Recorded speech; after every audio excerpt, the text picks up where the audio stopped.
बिस्मिल्लाहिर्रहमानिर्रहीम। अस्सलाम वालेकुम। इंसाफ न्यूज़ एजेंसी के न्यूज़ रूम में खुश आमदीद। आज की ब्रेकिंग न्यूज़ पर एक नज़र।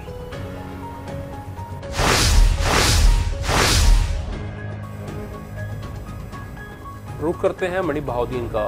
डिप्टी कमिश्नर तारक अली बस्तर ने जनरल बस स्टैंड का अचानक दौरा किया और कोरोना वैक्सीनेशन सर्टिफिकेट्स चेक किए।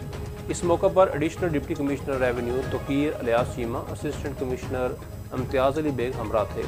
डिप्टी कमिश्नर ने हदायत की कि गाड़ियों में बगैर वैक्सीनेटेड अफराद को ट्रांसपोर्ट सर्विस न फराहम करने की सख्ती से तरकीब की गई। डिप्टी कमिश्नर ने शहरियों से बातचीत की और वैक्सीन लगवाने के मुतल्लिक़ भी पूछा। डिप्टी कमिश्नर ने मज़ीद कहा कि हमारा सिर्फ एक ही मिशन है कि लोग वैक्सीन लगवाएं, खुद भी महफूज रहें और दूसरों को भी महफूज रखें।